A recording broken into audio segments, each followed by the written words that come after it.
Baik pemirsa TV, kita kembali di Ustaz Menjawab. Kita bicarakan tentang mungkinkah ganja dilegalkan di Aceh untuk kita meraih ekonomi besar, kita jual ke mereka, dan hasil dari jualan ganja itu kita bangun Aceh yang masih ketinggalan kalau kita banding dengan daerah lain.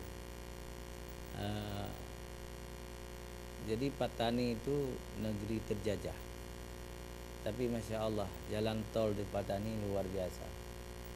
Mulai dari Bangkok sampai ke Naratuat, beribu-ribu kilometer jalan tol. Nah, kenapa kita Aceh yang merdeka tidak dijajah, tapi kita tidak mampu membuat jalan tol? Nah, ini masalahnya ya. Bukan berarti saya setuju ganja dilegalkan. Ini kan sebuah pemikiran untuk kita lihat ya, bagaimana pendapat umat Islam di Aceh.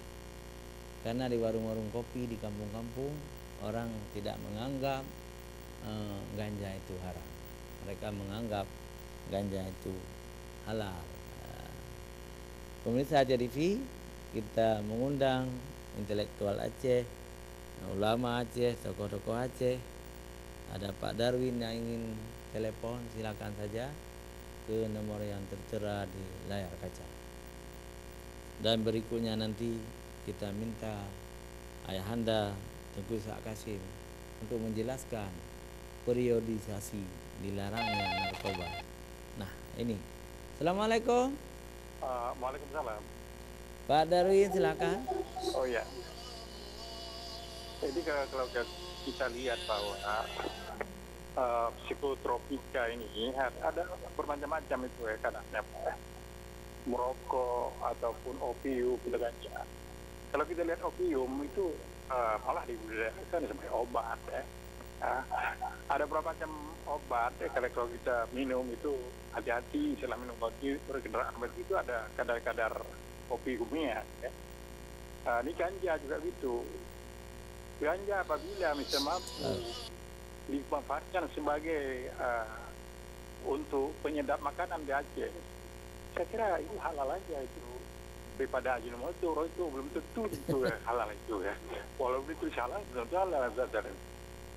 Tapi kita nggak mampu mengawasi itu.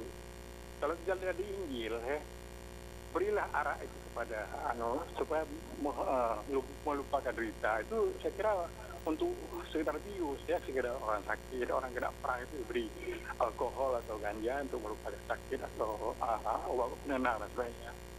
Itu kalau mampu dijelaskan. Kalau Al-Quran kayak itu kan, pelarangan arak itu kan tiga tahap.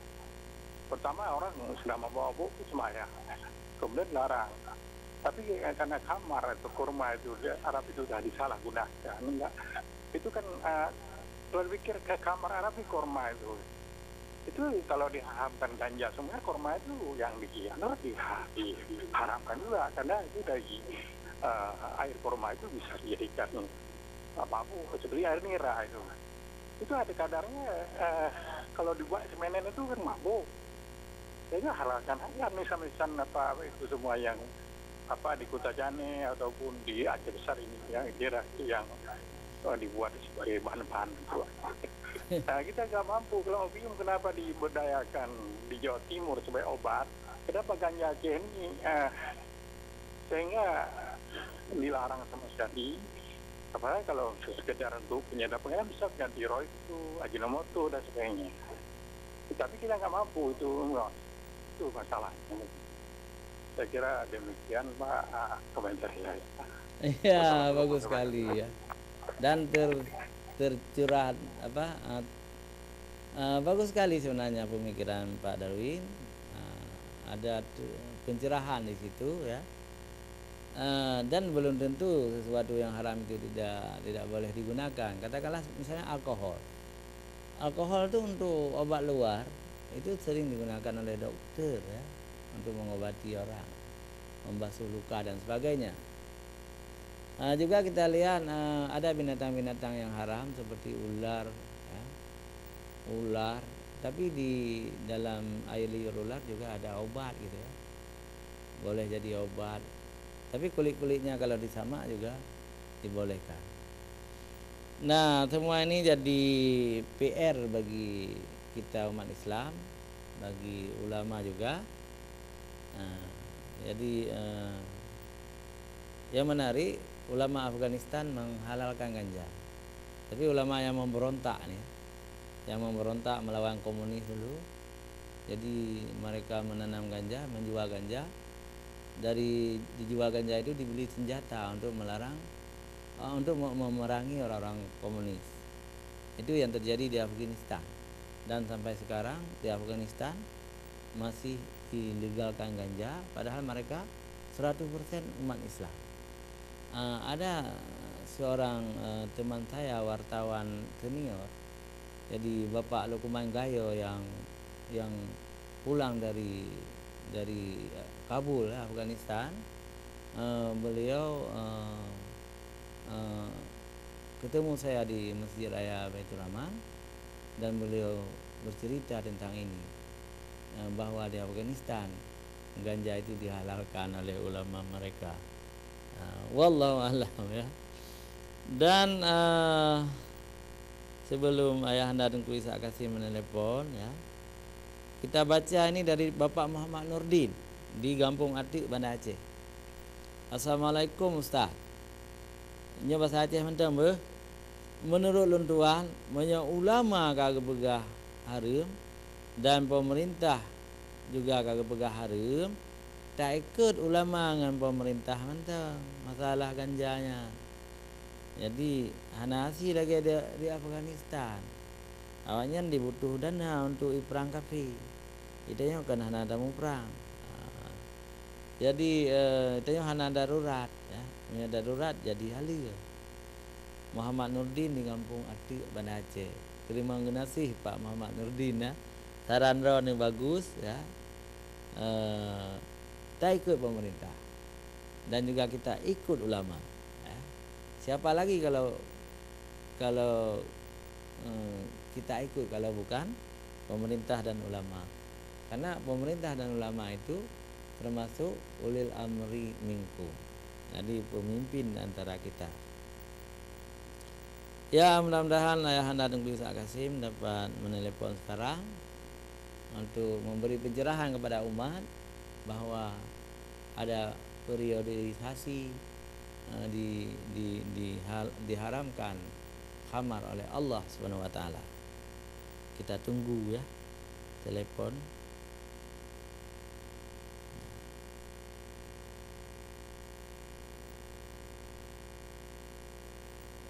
Belum ada ya. Pemirsa TV, sambil kita nunggu telepon dari Ayahanda Tengku Ishak Kasim. Mungkin kita minta dari tokoh lain ya. Dari Abu Laila di Kampung Pinang ya. Dari Abu Laila di Kampung Pinang untuk menelepon tentang ini.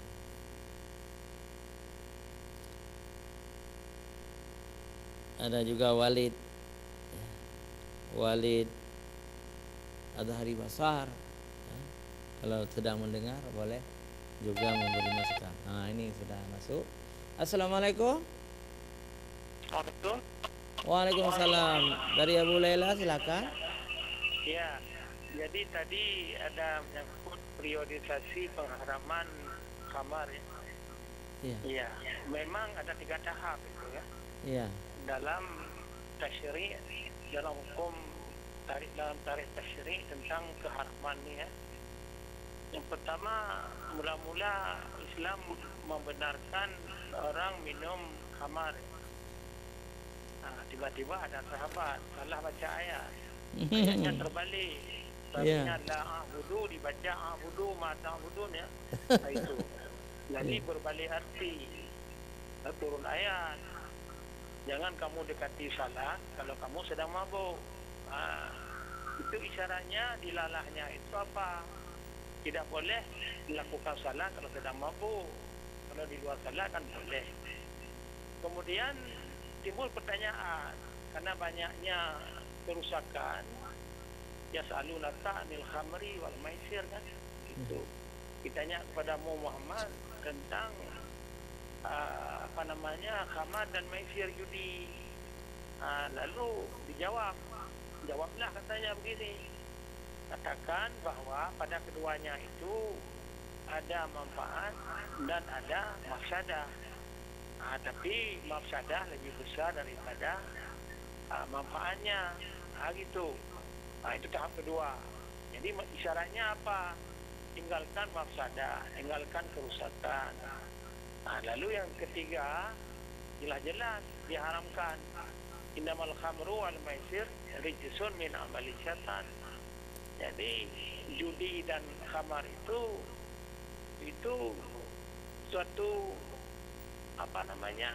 rijsun itu dosa besar karena melakukan pekerjaan syaitan itu najis itu masuk pekerjaan syaitan, maka kajian ibu jadi jauhkan diri dari keduanya, begitulah kira-kira. Jadi ada 3 tahap. Lalu apakah sekarang 3 tahap ini kita berlakukan? Tidak boleh, kita bukan pembuat tasyri'. Tasyri'nya sudah ada, kita hanya memfatwakan ataupun menentukan hukumnya atau ijtihadnya. Kalau ulama sudah berijtihad, pemerintah sudah membuat undang-undang, tidak ada pilihan dari kita. Enggak ada 3 tahap lagi. 1 tahap aja, yaitu total hukumnya haram dan harus menjauhkan. Jadi kalau pemerintah hari ini menghukum ataupun merehabilitasi orang-orang yang mabuk dalam penjara, itu artinya ya risiko yang ditanggung oleh orang yang berbuat dosa. Ini dari pemerintah masih sayang juga kepada orang yang mabuk itu, ya kalau yang bukan pengedar, tapi kalau korban hanya direhab saja kan, walaupun memerlukan dana yang begitu banyak. Begitu. Jadi yang saya tahu sejak zaman dulu yang namanya heroin, ganja, namanya candu, itu suatu yang dilarang dan pemerintah. Zaman Belanda dulu ada rumah candu. Itu Bumi Putra tidak boleh masuk ke situ, hanya Cina-Cina pekerja yang diimpor dari Cina boleh mengambil 1 bulan sekali itu. Diberi kartu oleh pemerintah Belanda masuk rumah candu untuk menghisap candu 1 hari umpamanya. Karena dia kalau tidak bisa menghisap candu atau opium, dia tidak bisa bekerja. Ini demi tenaga kerja yang begitu diharapkan oleh pemerintah Belanda, lalu dibukalah rumah candu, tapi itu pun bertahap. Akhirnya dilarang sama sekali juga, karena lebih banyak mafsadahnya atau kerusakannya demikian. Jadi oleh karenanya kita dengan cari-cari helah. Umpamanya di Afghanistan ulamanya menghalalkan yang begitu-begitu. Saya tidak yakin itu. Pemerintah ya mungkin, tapi jangan dibawa nama ulama. Ulama itu tidak ada pilihannya 1, kecuali dalam keadaan darurat. Darurat itu darurat daru kadariha. Jadi yang darurat itu hanya sekedarnya boleh. Jadi tidak boleh berlangsung lama. Selama Afghanistan memberontak, selamanya itu dianggap darurat, itu enggak ada hukum itu. Hukumnya enggak. Kalau memang ganja itu untuk menyelamatkan nyawa, macam dilakukan di rumah sakit, narkosa itu ataupun disuntik heroinnya berapa gram di bawah pengawasan dokter, itu sekali, bukan terus-menerus, 1 kali. Selama operasi umpamanya dan sebagainya. Saya sendiri pernah dulu di narkosa ketika saya masih baru tamat sekolah di Jogja. Jadi di narkosa karena saya dioperasi ketika itu. Jadi tapi akibatnya mungkin sampai hari ini saya merasakan ada sesuatu yang mungkin merupakan sisa daripada bahaya narkoba itu atau narkosa itu. Jadi demikian sedikit penjelasan, karena tadi diminta-minta dari saya tentang periodisasi, tentang pengharaman minuman keras dan sebangsanya. Wassalamualaikum warahmatullahi wabarakatuh. Waalaikumsalam warahmatullahi wabarakatuh. Abu Laila telah membantu kita semua pemirsa Aja TV. Begitulah Allah dan Rasulnya tidak sekaligus mengharamkan khamar ini, tapi 3 periode seperti yang dijelaskan oleh guru kita tadi. Pemirsa Aja TV yang dimuliakan Allah, jangan kemana-mana, kita kembali setelah jeda iklan berikut.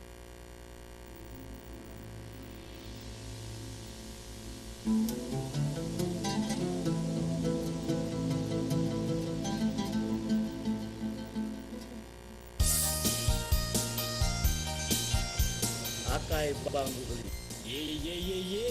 Saksikan Akai Bang Rusli yang mat awaknya nak ubung burata bagi utama bagi. Di darat Akai Bang Rusli, di laut Akai Bang Rusli, di udara Akai Bang Rusli. Acara sedara Akai Bang Rusli. Di mana-mana Akai Bang Rusli. Saksikan Akai Bang Rusli hanya di Aceh TV. Allahumma arhamna bil Qur'an. Bismillahirrahmanirrahim.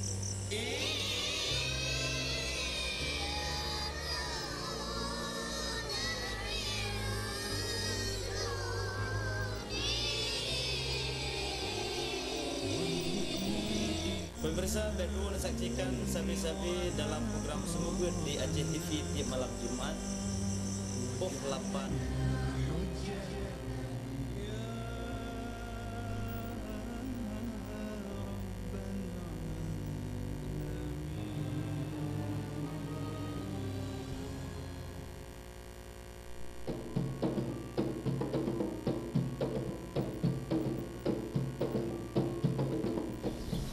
Sedara Zud nemu pantun Uroyo ngalun Da bala haba Baik pun urung agam Dan tengku ampun Da bala pantun Bak layu kaca Di dalam panti Di timuh arun Syabun tengkulun Patah rumah Kok pagi Hati tak rihun sang-sang membalah pantun agam ngendara. Bek dua nekalan semapa. Bak urotenin bak jumpa put di Aceh TV.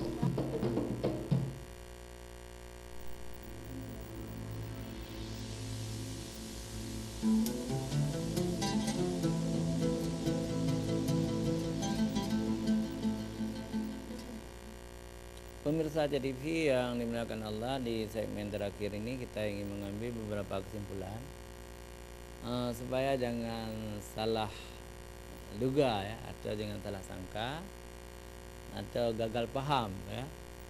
Yang pertama, kita ingin mengambil kesimpulan bahwa ganja ini haram. Ganja ini haram dikonsumsi oleh umat Islam. Kita harus menjauhkan diri dengan ganja ini. Yang kedua, kita tetap mendukung ulama dan mendukung pemerintah bahwa ganja ini yang terlarang di Indonesia juga terlarang di Aceh. Dan yang ketiga, kita ingin mengimbau kepada seluruh masyarakat Aceh untuk menjaga generasi muda, menjaga semuanya termasuk generasi tua, supaya tidak melibatkan diri dengan ganja, karena itu sesuatu yang dosa dan dapat menghancurkan masa depan kita sendiri. Itu kesimpulan-kesimpulan yang akan kita ambil hari ini. Kita tidak usah ikut-ikutan dengan cerita-cerita di negara Afghanistan seperti yang dikatakan oleh Ayahanda Tengku Ishak Qasim, oleh Ayahanda Abu Laila, bahwa mungkin mau berontak yang melakukan, ulama tidak terlibat. Juga kita perkuat fatwa dari Profesor Dr. Yusuf Qardawi almarhum yang memfatwakan bahwa ganja itu haksis, juga ganja itu haram hukumnya. Fatwa itu ada dalam kitab beliau Halal wal Haram fil Islam, dan fatwa beliau juga dijadikan rujukan oleh ulama Aceh untuk turut memfatwa kembali bahwa ganja itu haram. Dan menurut kaidah fikih, bukan hanya yang menanam, yang menghisap mendapat dosa, tetapi semua yang terlibat ya, yang menjual, yang menulis, ya, yang turut mendukung, membacking, yang mengambil keuntungan dari harga ganja itu juga haram hukumnya, haram rezekinya, dan itu sangat berbahaya. Ya. Janganlah kita terlibat dengan sesuatu yang telah diharamkan Allah, dan kita harus yakin sesuatu yang diharamkan itu tentu tidak baik. Kalau tidak baik, Allah tidak pernah mengharamkan kepada makhluknya untuk memakannya atau meminumnya. Pemirsa AJTV, Allah mengingatkan kita supaya kita mencari makanan atau minuman yang halal, lagi baik. Dan jangan kita mengikuti langkah-langkah setan, karena setan itu musuh kita. Setan itu mengajak manusia supaya berbuat kerusakan di muka bumi, dan supaya manusia ini bertumpah darah di muka bumi. Itulah misi setan kepada manusia. Jadi betapa banyak keluarga hancur, suami dan istri bertengkar, anak-anak menjadi tidak terurus karena sang suami sering menghisap ganja, sering minum minuman keras, lebih banyak mabuk daripada tidak mabuk. Maka hancurlah cita-citanya, hancurlah rumah tangganya. Karena itu, wahai saudara kami, pemuda-pemuda, remaja-remaja yang mendengar Ustaz menjawab di AJTV, jauhkan diri Anda dari masalah-masalah narkoba, sabu-sabu dan sejenisnya. Jangan tiru-tiru langkah-langkah artis Indonesia yang dimanjakan oleh hukum dan pemerintah. Banyak artis yang ditangkap tapi tidak dihukum, dilepaskan, kemudian diedola kembali. Cara-cara pemerintah seperti itu, cara-cara penegak hukum seperti itu tidak tepat. Seharusnya artis, karena mereka itu orang publik, maka hukumannya harus lebih kuat. Dan setelah mereka terlibat ganja, terlibat narkoba, mereka tidak boleh lagi tampil di TV. Itu seharusnya. Ini bukan. Justru setelah ditangkap, kemudian dilepaskan, lalu dielu-elukan kembali sebagai artis idola. Kalau begitu, Indonesia tetap tetap bisa tidak melepaskan diri dari ganja. Pemirsa AJTV yang dirahmati Allah, kepada kalian yang pernah terlibat dengan masalah ganja-ganja ini, bertobatlah sekarang, kembali kepada ajaran agama. Insya Allah, Allah akan mengampuni dosa kalian dan Allah akan melindungi kalian. Hanya sampai di sini, lebih dan kurang kami mohon maaf. Subhanakallahumma wa bihamdika, asyhadu an la ilaha illa anta, astaghfiruka wa atubu ilaik. Wassalamualaikum warahmatullahi wabarakatuh.